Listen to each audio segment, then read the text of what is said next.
Geo Baker. How's everyone doing so far tonight, fellas? We've got a wonderful Sunday night, couple of big games. I know, Geo, you've been better. Awful Sunday You night. with your Awful Rutgers Sunday sweatshirt. night. Yeah, I was going to say, all I know is I'm better than Geo Baker, despite the demise of my fantasy football team happening in real time. So, Yeah, I've been better. I've been better for sure. But it's good to see you guys, man. And sometimes you got to play hurt. You got to come on here and you got to give a best performance. So, this is like your Jordan flu game kind of on Field of 68. Absolutely agree. All right, let's start with our toast of the night. Like we start every Field of 68 after dark. We give a toast to just somebody or something we want to give a shout out to.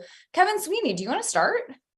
Sure. Yes, my toast of the night is to the Mountain West. The Mountain West is the only league with multiple teams still undefeated. They have 3. No one else has more than 1. So, want to see mid-majors get in the NCAA tournament. That league is carrying its weight. The A-10 has struggled. The Missouri Valley has struggled. A lot of the leagues that traditionally produce multiple bids have struggled, but the Mountain West is not. Shout out to Utah State, UNLV, and New Mexico, all sitting there undefeated still. There we go. Cheers to the Mountain West. Gio, what you got for us? So my toast of the night was going to go to Rutgers. I had it planned the whole day and, had to switch it up last second. So I wanted to give a toast of the night to Marquette's Cam Jones. Honestly, just fully balled out today, 25 points, 10 to 20 from the floor. It's always hard to win on the road in college basketball. So big respect to him and what he's doing. And big shout out to Marquette as well. So All cheers right. to that. Toast the night. I'm going to give my toast the night 24 hours later to the Loyola Ramblers of Chicago for knocking off Clemson in Atlanta. Big win for the Blurs. Needed it. Convincing win over ACC team. So to the Blurs, here's my toast. Toast to the Blurs, yeah. All right, let's transition to today. Tennessee taking on Maryland. I'm like, what game are we talking about? Tennessee, Maryland, big game, very interesting game because it was a blowout in the first half. Tennessee up 34-17 over the Terps. Everyone thought it was all said and done. The Maryland comes out, has a fantastic second half. This game ends up being a 3-point win by Tennessee. Geo, what was your biggest takeaway from Tennessee's performance? Who, by the way, lost to Colorado earlier this year and has kind of come back and proven to be a true top 10 team. Listen, my first initial reaction from watching them is they are tough. They are a very tough team. Maryland is not a soft team by any standards. If you go back and watch the game, they were screening Tennessee hard as hell on every single possession. But Tennessee continued to get over the screens. And the fact that they won that game, they shot under 30% from the floor. They shot 30% from 3. Great teams just find ways to win. And they found a way to win just from playing tough and playing defense, playing physical. It was ugly, but they got it done.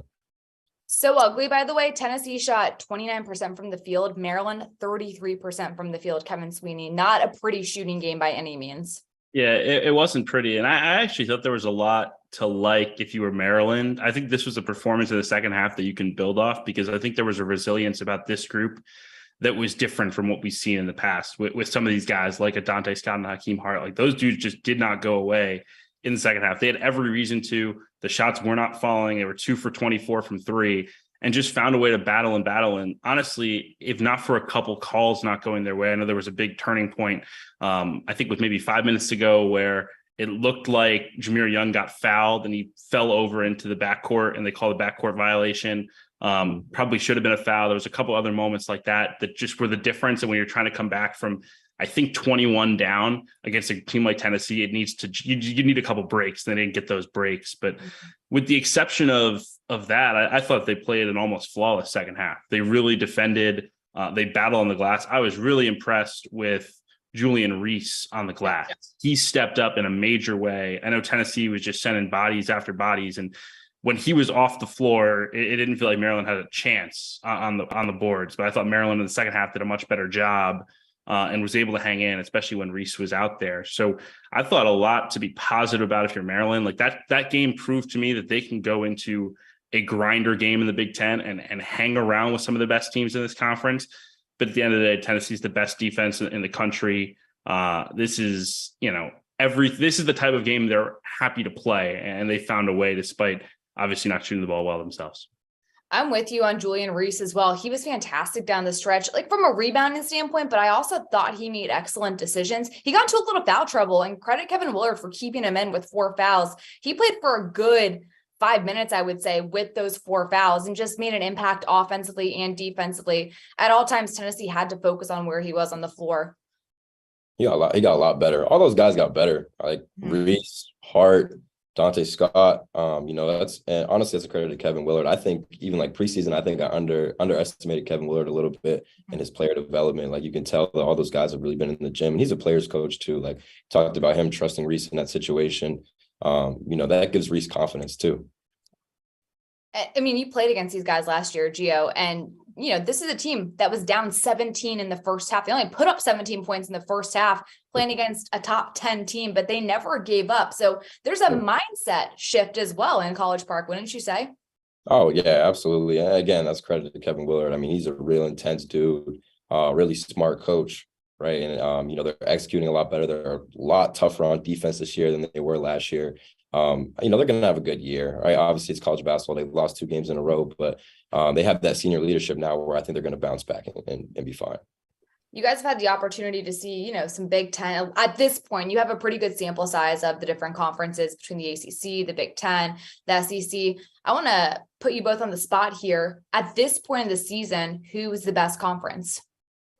I mean, I'll take the Big Ten just because I think night after night, the challenges in this league. I mean, really outside of Minnesota, who hasn't been the most competitive, like 1 through 13, this thing has been competitive. Like Nebraska won at Creighton and then was really, really tough yesterday, had a real chance to win late in that game against Purdue.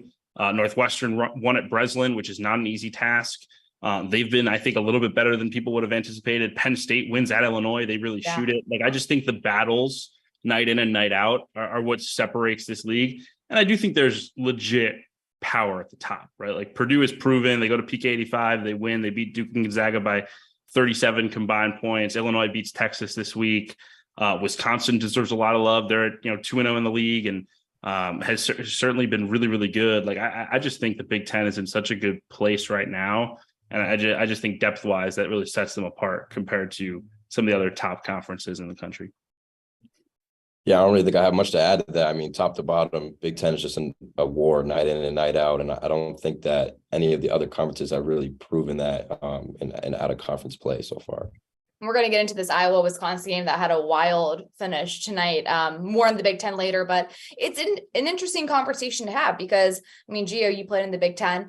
The biggest knock on the Big Ten is that, hey, you always have these great regular seasons where you're beating the crap out of each other. You say you're the best conference, but then nobody can really make it past the Sweet 16. So, okay, will that be different this year? Going to be interesting to find out. Want to pivot here one moment, go to Tennessee. Again, we talked about it earlier, lost to Colorado early in the season after everyone was kind of high on them. Everyone kind of thought that maybe they were chips, not really up to snuff. But have they proven that they really are a top 10 team here to stay, Kevin? I think they have. I mean, look, they've been utterly dominant. I mean, they beat a solid Butler team by 26 at Atlantis. They beat Kansas by 15. They've won their bye games going away. I mean, you're running through 36 against McNeese, 54 against Alcorn, 35 against Eastern Kentucky. No, that's not a murderer's row, but you watch every night. Some of these teams give tests to high major opponents, right? I mean, even the top teams in the country, and Tennessee has not been tested at all by some of these teams. I mean, they are just so overwhelming on that end of the floor. My view on the Colorado game, it was just a stinker. Like these happen, and when there's a 100%. Small sample size, I think there's a tendency to overreact. And like at the end of the day, if they lost to Colorado on a Saturday in late January when there's a gazillion other games going on and everyone else is paying attention to other things, you'd be like, oh wow, weird upset. Okay, moving on. Right. And you drop them like 3 in the rankings and no one would care. But because it was that first week, there was nothing going on. There was I think it was the only ranked game of the day. Everyone's like, I guess Tennessee sucks now. Tennessee blew out Gonzaga like 2 weeks before in a televised exhibition game. Like they're top 15 in the country. They bring everybody back. Like that team's going to be really good. And they have been. I think the difference for them since that Colorado game is that they've just gotten much more consistent play from Zakai Ziegler, who made some huge shots today. He was terrific My against. favorite player, maybe in college He's awesome. basketball. He's awesome. And He's has so a great quick. story. Yeah. Just so terrific in every way. Defensively, took care of the ball today against heavy pressure, only one turnover. That's huge. Like, Rick Barnes really challenged Kai Ziegler after that Colorado game. Took him out of the starting lineup.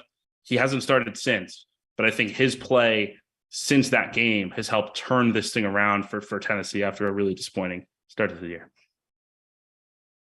Yeah, definitely. I mean, and even and going back to what I was saying before, like they've been dominant, but even today when they weren't as dominant, finding ways to win, like that's what top 10 teams do, right? When you're having an awful shooting day, nothing is going your way, how else are you going to find a way to win the game? And I mean, they did that today, and you know, they've proven so far they are definitely a top 10 team, and I only see that going forward. I mean, they did beat Kansas by 14. Yeah, right. I mean, come on. This is still a very good team about to compete in one of arguably the best conference in the country coming up here very soon. So that's going to be interesting to see how it progresses down the stretch. Before we move off topic from this game, was tonight more so a reflection of Tennessee grinding on and winning a game? Or was it more so a reflection of or shooting poorly? Or was Maryland's defense just that good to force Tennessee to shoot poorly? I mean, Tennessee missed a lot of good looks at the basket during that comeback. Obviously, in the first half too, they started off missing like every layup. Yeah. I think Maryland's good defensively, but like Tennessee should have scored 7 today. Like they had those opportunities. I think when they watch back the film, they'll be like, we'll live with that shot. We live with that shot. We live with that shot. They just didn't go down. Yeah, I 100% agree. Like for these games, if you like offense, this was really not a night for you to tune in to college basketball. A lot of shots missed, maybe some good defense. We'll give you some people the benefit of the doubt, but overall, a big yikes on the offensive side. All right, let's move to some ACC action here with Virginia Tech. Beating Oklahoma State 70-65. I mean, the Hokies are on a roll.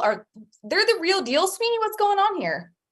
I think it's time to start talking about them as a legit ACC championship contender. I know they don't maybe have the top end talent that North Carolina, Duke, and Virginia have, but the way they played, like they were one shot away from beating Charleston on the road and being undefeated at this point, and probably being in everyone's top 15.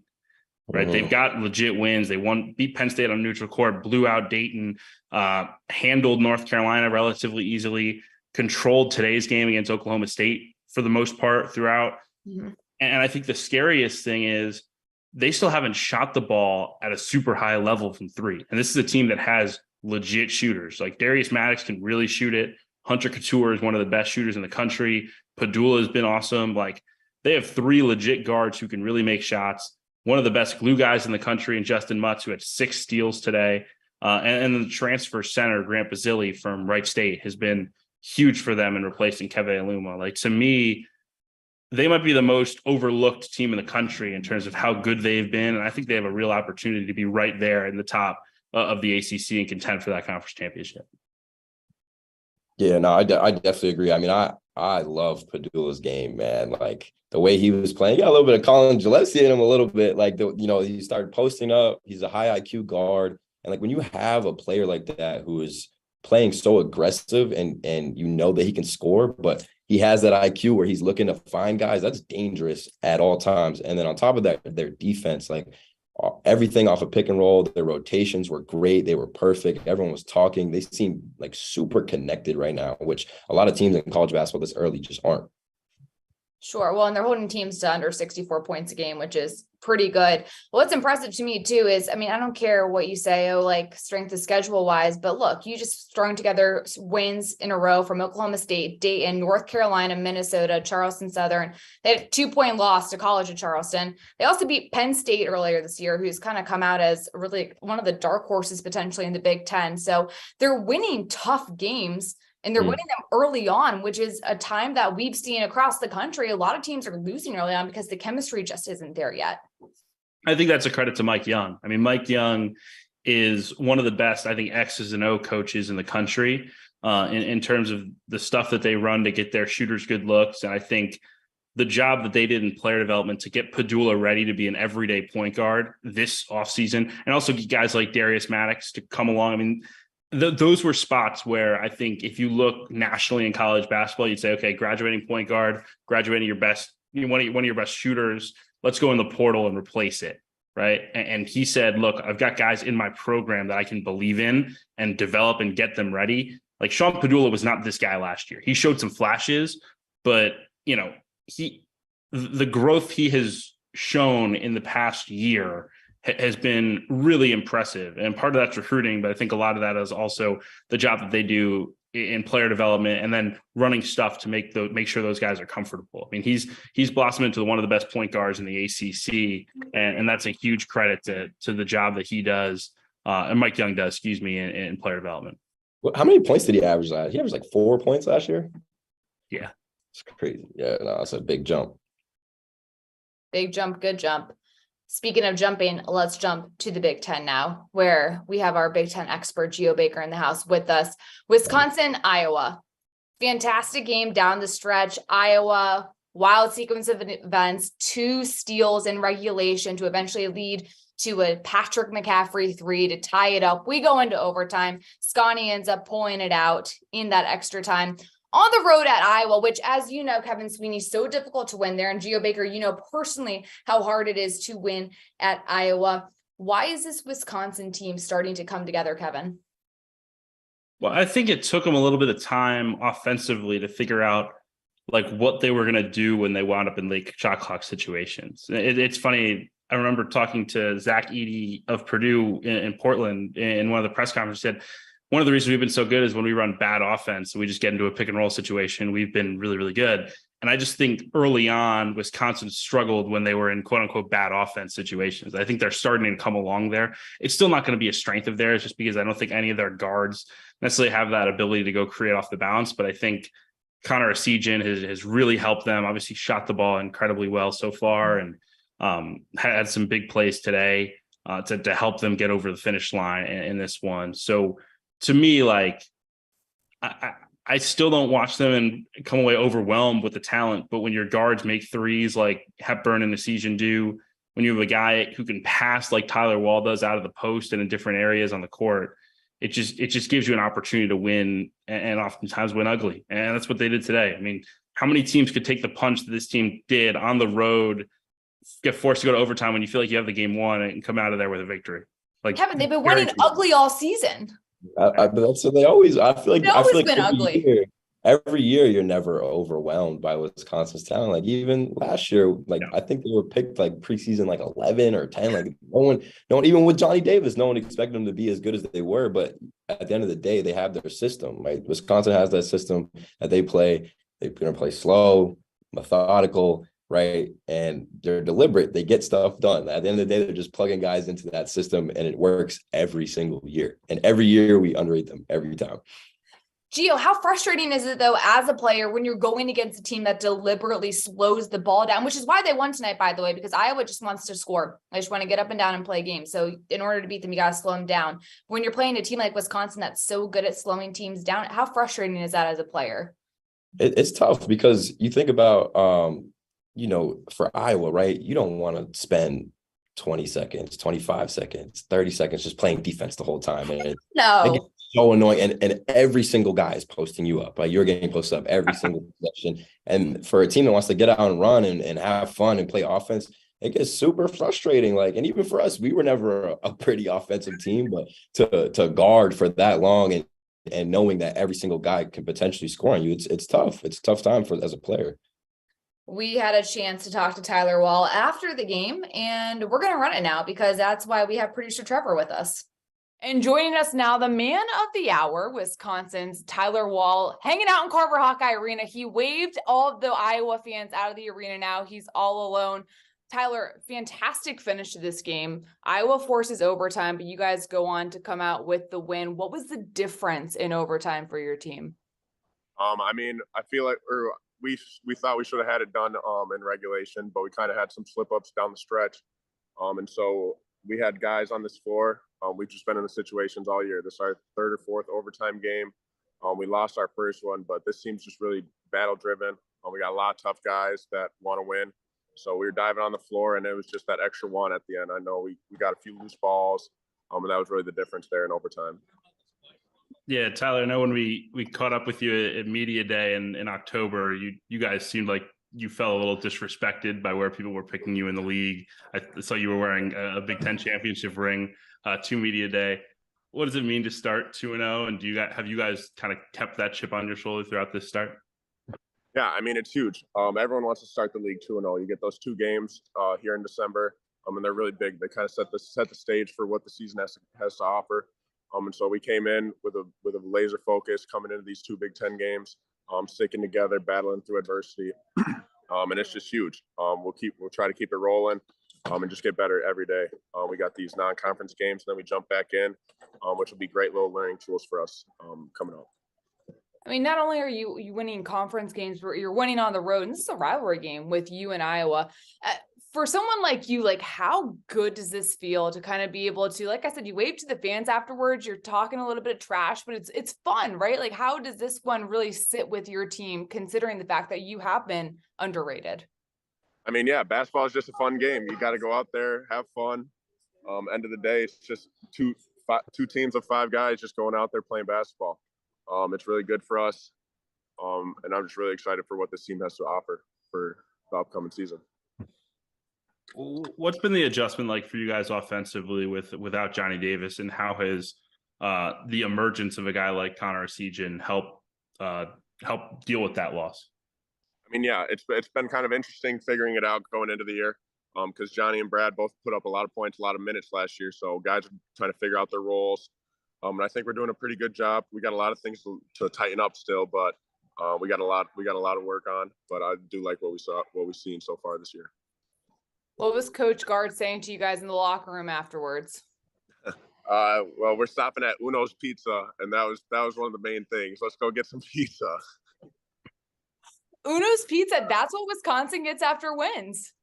Yeah, and that's the recipe for success. You know how it goes. Oh, man. All right, so we do have a couple of hard-hitting questions here for you. Are you more is it a Wingstop or Buffalo Wild Wings guy? Wingstop for sure.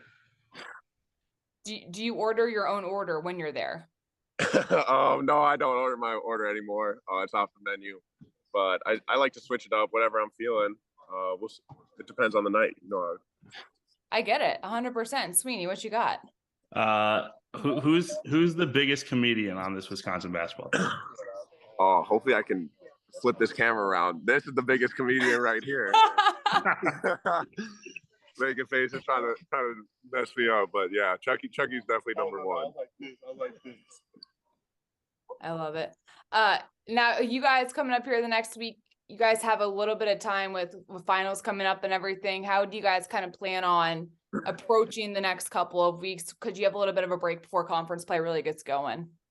Yeah, I think Coach Starr's done a good job. Our schedule's out. My off days sprinkled in along with practices, so we're not causing it too much trouble away from basketball. So we're gonna lock in, learn from these games, from what we've done so far, and just continue to get better day by day. What's the how different is the locker room energy at 2-0 in the Big Ten versus where you guys were? I gotta get going, but energy's great. Here's a little video of Chucky dance. Yeah, Chucky. And that's exactly how we want to end it, on that. Tyler Wahl, Chucky Hepburn, thank you for joining us. Field of 60 After Dark. We will see you guys soon. Awesome. Thank you.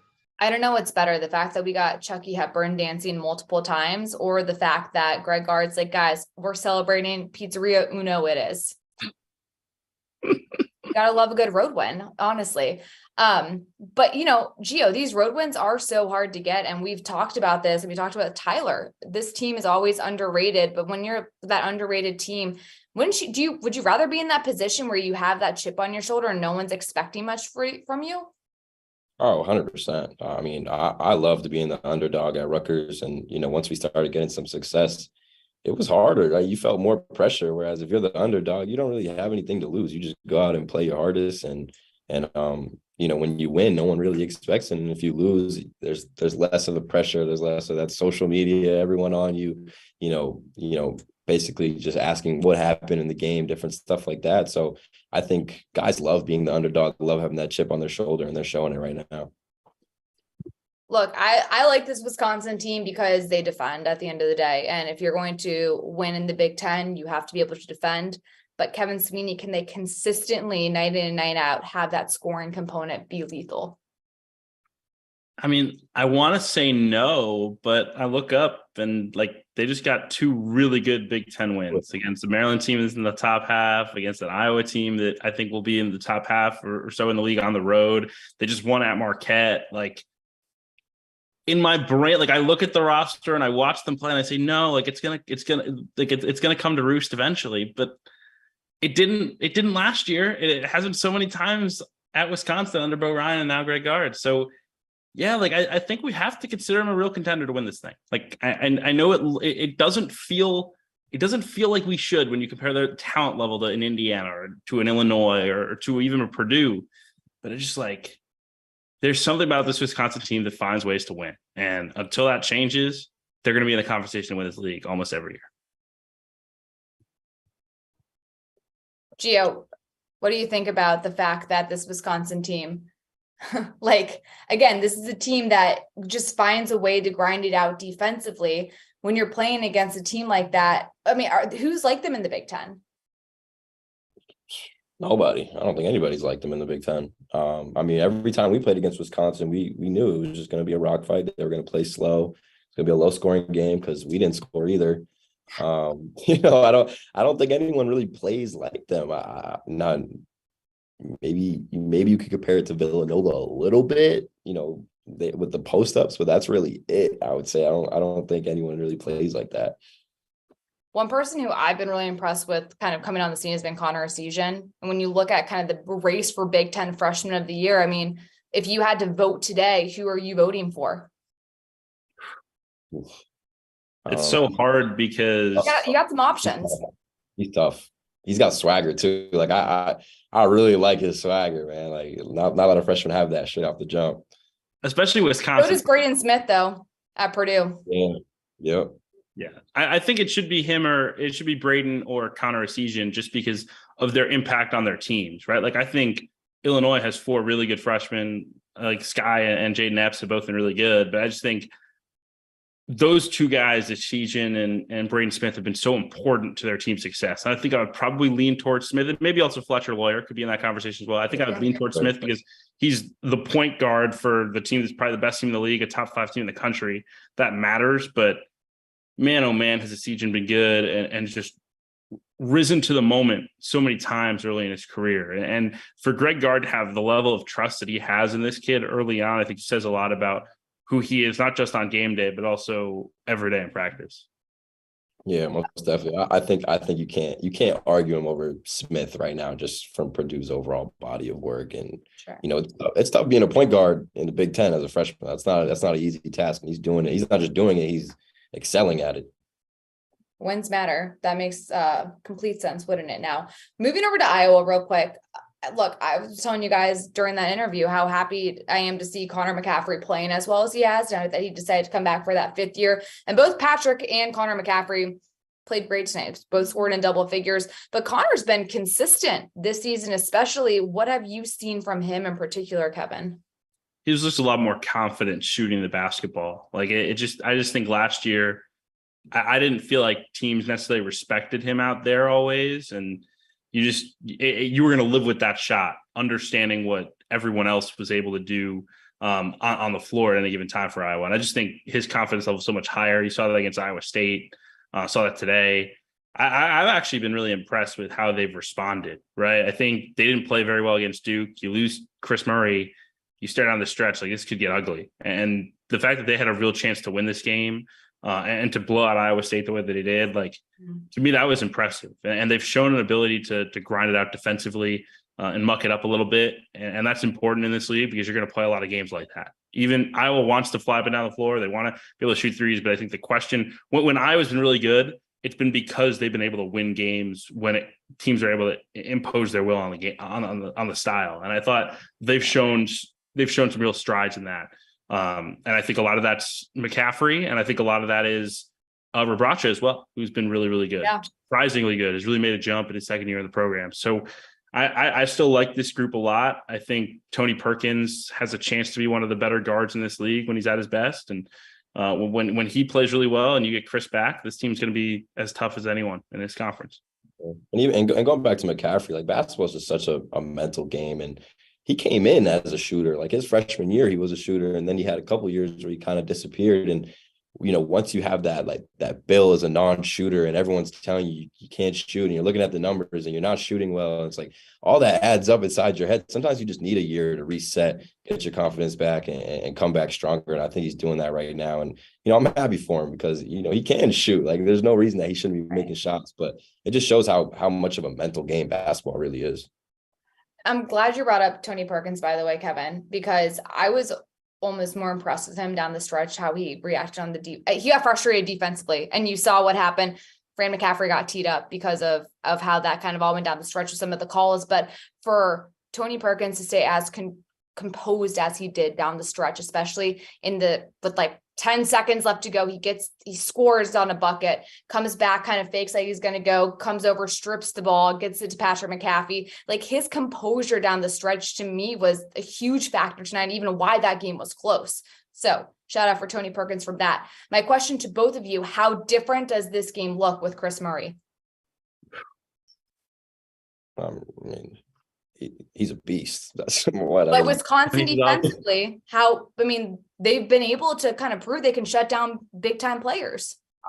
I don't think Iowa loses that game with Chris Murray. It's just I think you're right, but I also think like it was still going to be a slop regardless. Like that game was going to be played in the mud, and it was going to come down to a couple plays at the end of the game, and that's what it was. And Wisconsin found a way to make those plays. So all the credit to them, and hopefully Chris is back soon. He's one of the most exciting players to watch in the country. He's been a lot of fun. Let's transition now. Geo Baker in his Rutgers sweatshirt. A little bit of a slugfest in Piscataway. Seton Hall-Rutgers. Final score 45-43. I mean, Geo, let's just give it to you. And what do you want to talk about with this? I don't even know. I mean, so I was sitting right there. I was courtside watching the game. It was an ugly basketball game, to say the least. I think Rutgers had 19 turnovers in the game. I think Seton Hall had like 16. You could tell there was a lot of jitters. I mean, in a rivalry game like this, like for people who aren't from Jersey and they don't know, right? Like there's like real hate like on the court. Like players do not like each other, even if they're friends off the court. Once you start the game, there is real deal hate from both sides. And I think that both teams kind of felt that. Like there was a lot of jitters, a lot of bad passes, ugly plays, charges. People were out of control, and it was on both sides. And obviously, Seton Hall just made a little bit more plays down the stretch. I thought that Rutgers just didn't do what they needed to do down the stretch, which is always going to hurt. But 19 turnovers, you're not going to win a lot of basketball games with 19 turnovers. What's interesting, though, is Seton Hall only had 9 points off of those 19 turnovers. So it's not as if they were super efficient with it, but 12 steals. I mean, you can't get any sort of offensive flow going remotely if you're giving the ball up 12 times on steals, Kevin. Yeah, I mean, it was so ugly. I mean, I can't emphasize it enough. I think it was almost a high school score, 45-43. Do we have a shot clock? Was the shot clock working tonight? I don't know. I don't even know. Listen, I was sitting there with my hands like this, man. It was real painful. And even just like the home court advantage wasn't even really there because there was just never a flow. Like there was never flow. And credit to Seton Hall. They did really good job with the game plan. Like Cliff Omarui did not get a lot of touches. Rutgers didn't really run a ton of offense. Paul couldn't really get to his spots. They did a really good job of taking away the key players. And McKay was 1 for 6. Yeah, I just think I don't think Seton Hall's done a good job this year taking punches. I just think, and again, it's first year under Shaheen, and he's talked about how they haven't been tough enough. I know after the Siena game, he went in there and was like, Siena had the 2 best players on the floor. We weren't very tough. I don't know who wants to be here. The whole deal. And I thought they came out against Kansas early and hung in, but as soon as the game started to shift on them a little bit, it was just. It just super downhill. And I thought that was what was going to happen today. I thought when Rutgers could punch them a little bit, take a lead, there it would go. And there was a couple points in the second half. I think Rutgers went up 4 a couple times. Okay, this is where it all swings, right? Rutgers hits a 3, maybe Seton Hall takes timeout, ball game over, right? That was what it felt like, especially in a game like this. 7 points was a huge amount of points in this basketball game, and it just never got there. And I think it's a credit to those guys at Seton Hall for continuing to fight and continue to believe. I think sometimes a game like this, a rivalry game, can be the best thing for you because it forced them to come ready, because if not, you were going to get punked in front of everybody and be embarrassed about it. And I just think there was a different edge to this group, and they were as tough as Rutgers. And it's really hard to be as tough as Rutgers at the rack. And they found a way to win. So all the credit to them. Could be a season-changing win for Seton Hall, especially knowing Big East play is coming up starting this coming weekend. So just huge for them. Obviously, a game Rutgers would have loved to have. But I just was impressed with the resolve from Seton Hall. I just don't think it's been there to start the year, and it was today. Let's be clear, the rack's one of the hardest places maybe in the country to play at. I mean, Geo, why is it so hard to play there? An interesting two-part question. Why wasn't that home court advantage felt tonight?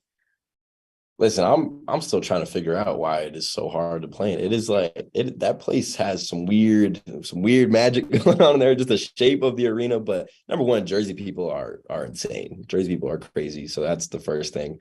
Rutgers truly feels like a family. Like even when I'm walking around and I'm talking to all the fans, like I got random like moms kissing me on the head and like they like tell me that they look at me as like their child, and I'm like at first I'm like, huh? But then when you go home, you're like, damn, like that's really how the fans feel. And they show that passion every single night when Rutgers is playing. But today there just wasn't a flow, and like when you're not shooting well and there's nothing really, there wasn't a lot. They didn't get a ton of steals. Like there wasn't any of that Rutgers passion on the court. It was hard for it to translate into the rack as well. So I think it was just a tough night overall for everyone. This is still, though, a team at the end of the day that's going to, like we talk about with Wisconsin, they're going to play defense. Rutgers is going to play defense as well. I mean, you saw that happen with Indiana, right? Where you get that huge win over the Hoosiers. Why, or rather, what do you see with this Rutgers team competing for one of those top, let's go 4 spots in the Big Ten? Is it possible? Because of how they defend. I think it's possible. I mean, you look at, they should be 2-0 in the Big Ten right now, right? Obviously the Ohio State game happened the way it did. But the way they're defending, the leadership that they have, right? These are guys who have been through it, right? Caleb McConnell, Paul McKay, Cliff Omoruyi, they've seen it all. They know exactly what to expect in the Big Ten. They've been in the battles. They've lost the bad games. They've lost the good games. They've won the good games. They've won the bad games. They've seen everything that you can think of in college basketball. And then you got a guy like Coach Peichel, who he's not going to sleep tonight. Like he's going to figure it out. He's going to get them ready for the next game. Like that's 100% going to happen. So you have that leadership, you have that experience. It's always a recipe for success, in my opinion. He probably hasn't slept much over the course of the last week between the Ohio State game and this one. No, yeah. He's not going to be sleeping tonight. 100%. I think the one thing with Rutgers, like for them to be in the upper echelon of this league, it's about the secondary pieces, right? Like Cam Spencer, Hyatt, Mag, Derek Simpson, like those guys, as they continue to grow into their roles. And I think Hyatt's had some really impressive performances this year. It's really made a jump offensively, has helped them a lot. Like if they get that consistency from him, if they get Cam Spencer continuing to kind of find his feel in this offense, he's had such a good start to the year, been quieter lately. Like if they get those two guys playing at a really high level consistently in Big Ten play, they're going to be a tough out because all of a sudden you've got threats all over the court offensively, and they're going to guard. Geo, for you looking at this Rutgers team, because like no one knows it better than you. What is the best part about this team and what concerns you most? I mean, the best part so far has been the defense. I mean, the way they've been playing on the defensive end, they're connected, they're playing hard. I mean, Cam Spencer's been all over the court getting steals, which no one really expected. They did most of that without Caleb, right? The start of the season. Now you got Caleb McConnell coming back, obviously the reigning defensive player of the year. The way their roster is built, there's a ton of length, ton of athleticism, the way they're switching defenses. It's a top 5 team in the country defensively so far, that what they've shown. But the one thing that I'm worried about is, and we saw it today, was the end of the game situations, right? Who's going to take that big shot? And I think they have guys who are capable, but they're still learning who is going to be the one, who is the guy who's, listen, I'm taking the ball and I'm taking the last shot. Whereas last year, obviously, you had Ron and you had me, and neither of us cared if we made it. If we missed it, we were going to take the shot either way. And I think that's just something that they need to develop. And one of those guys just to step up and say, hey, look, this is my team at the end of the game. I'm going to take that shot, because at the end of the game today, no one really knew. It was a little shaky. Right. Moving on to Minnesota now. Geo, sorry, you gotta, kind of sit with this one for a minute, but you got Wake Forest coming up. Could be fun. Yeah. We'll see what happens down the stretch. Yeah, of course. I mean, look, it's college basketball. These losses happen. You just got a short memory, move forward. Wake Forest should be a good one for sure. Right now we got Minnesota, Mississippi State wrapping up down the stretch. Minnesota, not winning, to say the least, down 69-51. But the job Mississippi State has been able to do this year, Kevin, what stuck out to you about them? Yeah, I just think Chris Jans is a former JUCO coach, and I think what he's had to do with this roster is very kind of JUCO-esque. It's a bunch of new faces. Let's piece it together. Let's get everybody to play hard, and let's defend and see where the chips fall.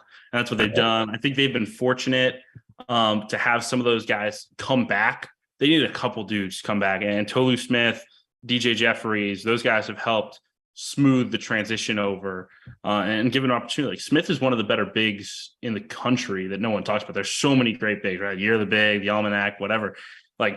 This dude, Tolu Smith, is averaging 16 and 10 on 61% for the field. That dude is a monster and gives them an opportunity to be, I think, one of the better teams in the SEC. They haven't been tested at a super high level. I don't think this is a team that's going to be in the top 25 all season long and at the top of the SEC all season long. But they're a tournament team, and they beat a very good Marquette team that we can talk about in a bit as well. This is a Mississippi State team that is clearly ahead of schedule. And I think, again, it's just because Chris Jans is a consummate winner. He won, I think, 79% of his games at New Mexico State, was an elite JUCO coach, was with Greg Marshall at Wichita State. Those are winning bloodlines. And it's not surprising to me that they're winning. Maybe it's surprising that they're undefeated, but just a credit to Chris Jans and some of the returning guys who I think have helped smooth the transition a little bit. Yeah, credit to their defense. I think they won a couple games in the 50s so far this year. And even right now, they're holding Minnesota to 51.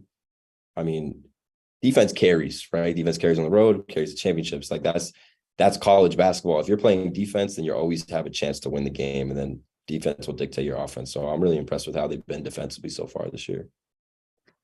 Speaking of defense, not a lot of it in South Bend today, as Marquette absolutely blew out the Irish. I mean, this Marquette team is so interesting to me. They show spurts where you're like, oh my God, can anybody stop them? But then sometimes you're like, can anybody get something out of them? Yeah, I think the thing with Marquette is they're always going to ebb and flow offensively, because outside of Cam Jones, they don't have another really consistent shot maker. But I think they're just so good at making teams play the way that they want to play and kind of mucking it up. And I just thought and Mike Brake said post game, we're just not ready to play these types of games anymore because we're in the ACC and not the Big East. And we used to play a lot of these games when we were a Big East program. And now in the ACC, we don't play these super grimy games with physical pressure defense. And that's what Shaka brings every single night. And look, I'm sure that was a challenge to his guys to be a little bit more physical, more tough, in a way only Mike Brake can give that challenge. But to me, when Marquette has it going defensively and they're kind of in their mojo, and you have Cam Jones scoring the ball, and you have this continued emergence from Oso Ighodaro, who's become just a huge weapon on both ends of the floor. 16 points, 18 rebounds today, including 7 offensive rebounds. They're not going to be an easy out in this conference. And to me, they're the third best team in the Big East. I've seen Xavier a bunch. I saw Marquette when I was up in Milwaukee for the Baylor game a couple weeks ago. To me, this is the third best team in the league outside of Creighton and obviously UConn. And honestly, at this point, they're playing a lot better than Creighton is. I'll believe in the upside with Creighton. I know that they have all the pieces in the world to become one of the better teams in college basketball, but you play a conference tournament right now, I would take Marquette's odds over Creighton's. I mean, Marquette is playing that well, and with what they lost, that's a huge statement on how good a job that Shaka's doing, because to lose Justin Lewis and Daryl Morcell and be just as good, if not better, than you were a season ago, that's really impressive. I mean, Notre Dame just didn't play any defense. We couldn't keep them out of the paint. 50 points in the paint. Yeah. I mean, and obviously the pressure defense from Marquette and he's saying that they're not used to playing against these Big East teams. I mean, if you can't play defense, you're not going to win against anybody. It has nothing to do with Big East, ACC. I mean, that was the problem from what I saw. They couldn't keep anyone out of the lane, and that leads to points in the paint, leads to kick out threes. You're going to have all types of problems no matter what you're doing on the offensive end. And you start 4 seniors, right? Like at some point, like I don't care what league you're playing in, how the game is played, whatever. Like be tougher. Like keep the ball out the lane. Like, it's not that hard. Geo, by the way, I do appreciate your appreciation of defense because you're constantly throughout this last hour giving shout outs in a world where everybody wants to talk about offense. You're like, hey, let's hunker down here and talk about defense, everyone. Listen, you guys saw my team play the past 5 years. We had no offense. We were not good on offense, but we found ways to win, and that was because of defense. And that's what Coach Pikel instills in us. And that's what's going to carry you at the end of the day. You can't control if you're making or missing shots, but what you can control is effort, defensive pressure, rebounding, little things like that. And as long as young guys are learning that and they're preparing that way, you're going to be better from it. I was most impressed, by the way, with Marquette today from the standpoint of they went on the road and only had 3 turnovers. That's impressive. It helped that South Bend sounded like Fiserv Forum South. I mean, there was a lot of Marquette fans down there in South Bend today. I thought it was a neutral court game until like the very end of the game, and I realized when I saw the logo, I was like, "Wait." It's true. I mean, well, first off, that Notre Dame shade of green that you kind of see all around. Although you look inside Notre Dame's, I feel like Notre Dame's needs to talk about their coloring because I see neon green half the time. Is it navy? Is it buff and blue? Like, what are the actual colors? Because I've got some questions for the marketing department as such. But I want to credit too Shaka Smart here because we've seen it from back when he was at VCU. He's so easy to root for. He just, to me, is about the right stuff. Like his teams are always going to be high caliber. They're going to play hard. They're going to make right decisions. They're going to be smart. And you're kind of seeing that play out at Marquette, and he hasn't been there very long. And now you're saying to me, you're putting him on your Mount Rushmore of Big East teams right now. I just think it's just a much more comfortable fit for him. And we've talked about it since the day he got the job, and we talked about it when they beat Illinois in the first week of the year last year. But I mean, I go up there and you're watching a game at Marquette and they're counting kills and deflections on the video board, right? Like, I don't think anyone in Texas knows what a kill is. It's just a different culture. It's not a place at Texas where you're going to develop players and get, 3 and 4 year guys. And I just think you look at this team, Oseguedero is a junior, barely played as a freshman, rotation player as a sophomore, starter as a junior. Tyler Kolek is a second-year guy in the program, transfers in from George Mason, tough physical kid. Cam Jones comes off the bench as a freshman. Now he's one of the best scorers in the Big East. Omax, rotation player into starter, double-figure scorer, right? This whole roster is built with guys who have gotten better with Shaka, who understand their scheme, who know how they want to play. And I just think that's so valuable in college basketball. Look, there are places where you have to operate a different way, right? Like at Texas, you're going to get one and done kids. You're going to flip the roster over. You're going to have super talent, have to manage those egos and whatever. And that's not meant for everyone, right? Like not everyone's going to thrive there. At that point, Chris Beard has that personality to handle it. Right. Beard is a perfect fit for Texas. He wants to be out, engaging the students and running around, throwing rallies and doing fireside chats and whatever it takes to get people engaged. That's just who Chris Beard is. That's not really who Shaka is. And that's okay, right? Like everybody has the job for them. Like Steve Pikel is Rutgers. Like Steve Pikel 100%. Fits that place 1,000,000%. And from the accent to the way y'all play. Yes, 100%. And I just think Shaka's in a similar spot where he fits Marquette so well. He fit VCU really well. And I'm happy he's at a place where he fits because, like you said, Meghan, they're easy to root for and easy to watch right now. Oh my gosh, so easy to root for and watch. And to that point, how they're going to steal some games in the Big East. I will not be surprised if they knock off UConn at some point. I'm not going to be surprised if they knock off Creighton. Nothing will surprise me with this team. They play Creighton on Friday in Milwaukee. So the tests are not getting any easier for this Creighton team that's struggling right now. Because the last thing I would want to do if I was that Creighton team right now is walk into that arena and that environment. It's going to be tough sledding. They're lucky they're not coming off a loss to Notre Dame, but they're playing with a lot of confidence right now, coming off that win coming off a win over Notre Dame. Last Big Ten team we're going to talk about tonight, Northwestern, big win over Prairie View. A&M, Kevin Sweeney. We talked about this before we went on. Matt Nicholson. I'm excited about him. Big, he's playing well, he's rebounding the ball well, he's strong, he's setting screens, he's doing some little things. Big win for the Cats, and not to mention 2 in a row with this Michigan State win as well. Yeah, you had to hold serve here, right? It's so easy to look ahead. You had a rivalry game next week. You're coming off a huge win. It's finals time. Like, they came out really slow. Scored 24 points in the first half. Just had to find a way. They found a way. Hold serve, move on to the next, and have done a good job this year of avoiding the types of losses that you feel in league play, right? Like the door, assuming they navigate UIC and Brown before the end of the year, the door will be open for postseason basketball entering conference play, and that's all you really want, right? Like, we talked about how tough this league is, 1 through 14, especially these top 13 teams. That Minnesota's obviously struggled, but like, how does Northwestern stack up? I'm not sure that they stack up very well compared to a lot of these other Big Ten teams, but they've proven they can hang. Right, they've proven they can defend at a high level in games like the Michigan State game, games like the Auburn game, games like Liberty and Georgetown, which they really did a good job defensively in. Today they hold their opponent to 51 points. Like, they have those tools to be in a lot of games of the Big Ten and have a chance to win them late. And that's been a problem in recent years, is finishing down the stretch of games. We'll see if it's different this year, but a game like today where they're on the ropes early, that's a big step.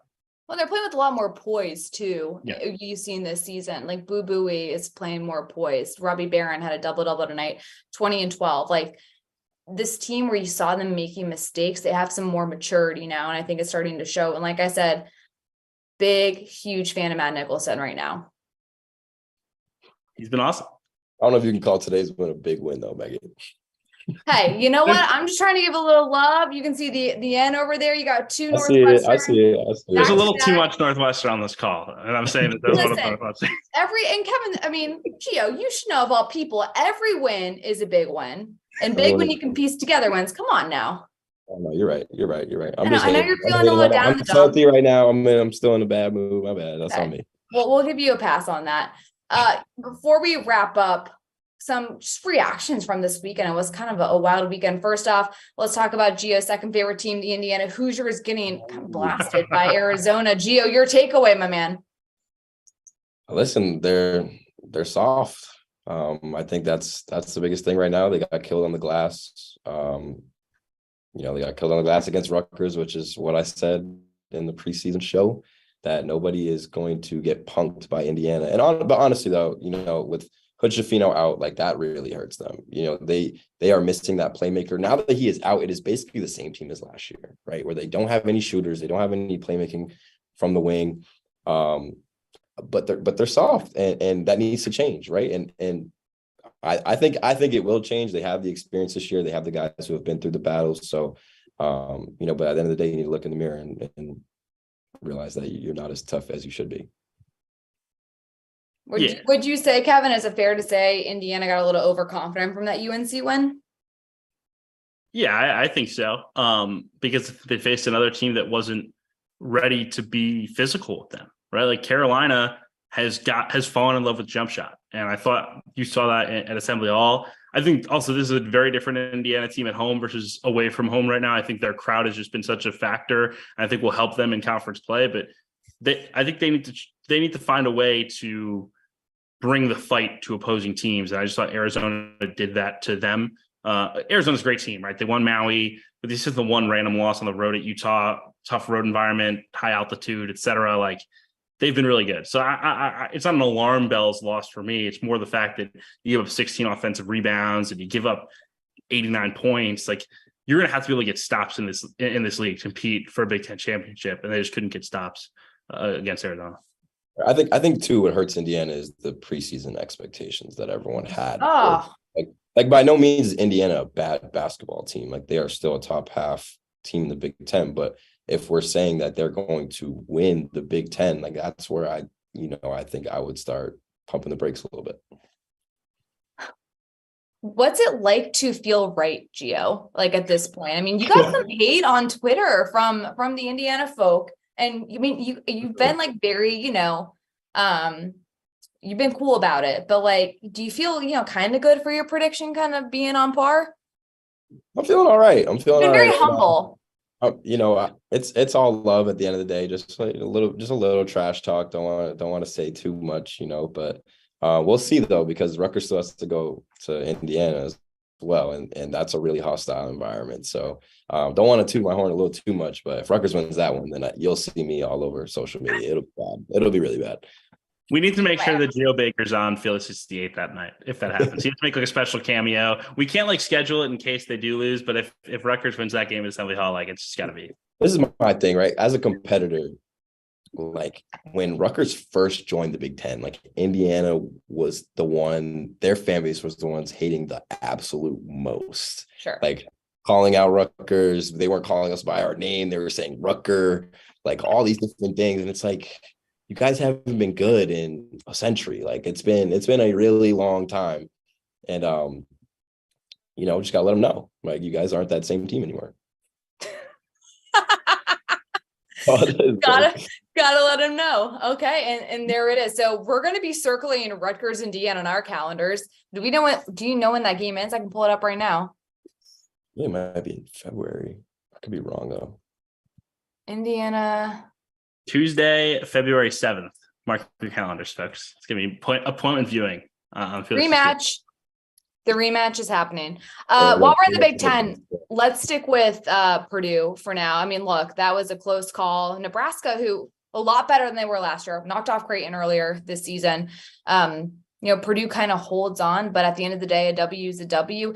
I don't think there's any cause for concern. Like this shit happens, right? Like, especially at this time of the year, everyone's tired. We're getting into finals week. There's kind of this weird lull between like, yes, you're playing some conference games, but you got some non-conference sprinkled in. No one can really establish a flow, but I don't think there's any cause for concern with Purdue, despite the fact that there was a very close call with Nebraska, Sweeney.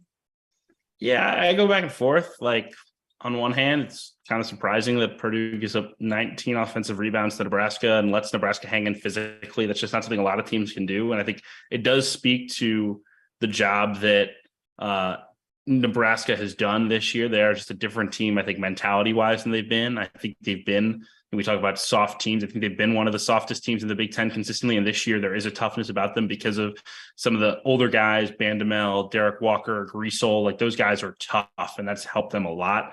But I'm not that concerned about Purdue. They didn't shoot it great, and they found a way. They turned it over a little bit more than they expect to, and they found a way to win on the road. Zach Edey, his worst game of the year. They found a way to win on the road. So I think this is a great Purdue team. I don't know if I would put them number one. I know there will be, push. Maybe they should be the number one team in the country tomorrow morning with the AP poll. Virginia could be on that mix. UConn could be on that mix. A few other teams, but I don't know if I would put Purdue one. But they've earned their spot near the top, and I'm not raising too many alarm bells off of a tough road performance. Yeah, I agree. I'm not really. I don't think there's too much concern for them. The one thing, you just don't want that to turn into a habit of all these teams getting offensive rebounds on you. And Coach Painter is a great coach. He's going to make sure that they see the film and they understand that this can't happen again.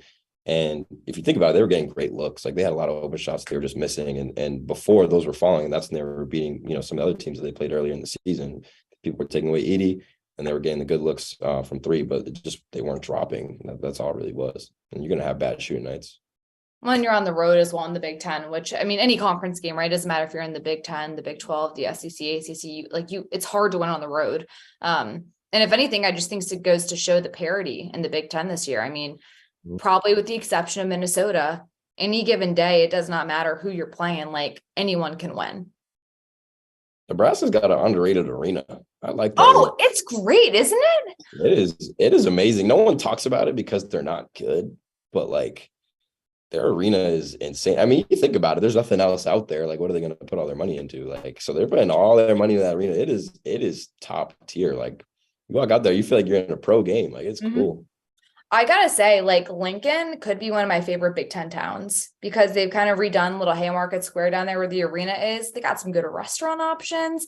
My favorite coffee shop in the Big Ten's right down there. Shout out to the Mill. I think Nebraska, honestly, with it's unfortunate that they haven't been as good because that's a fan base. The women's team's been really good, and that fan base is incredible and loud, and it's really fun. And that's the type of school, if you're really good, you can totally pitch that in recruiting. Hey, look at there's nothing to do in Nebraska. Everyone comes to this game. Everyone, it's like a family, right? With you, Geo. Yeah, no, 100%. 100%, especially with NIL going on too. I mean, people are Mhm. probably gonna put all their NIL money into Nebraska because the money's not going anywhere else. They don't have a Mets, a Giants, a Eagles, or everything going on the Knicks. They don't have all that. So yeah, I think it's going to help them a lot in recruiting. All right, we'll see down the stretch. Before I let you two go, if you had to vote, you get your AP hat on. Who's your number one team in the country? UConn. They've been dominant. Just dominant. Got to be UConn. Did Rob Doster text you beforehand saying I'll fire you if you don't say that? He writes my checks, so I can't confirm or deny. I just said Marquette might beat UConn. He's not going to like me very much after this. Yeah, I was gonna respond. I don't think Marquette can beat UConn right now. I don't think anyone can beat UConn right now. Yeah, I think they're definitely number one, and hopefully Rob will give me a bonus for saying that. So. Yeah.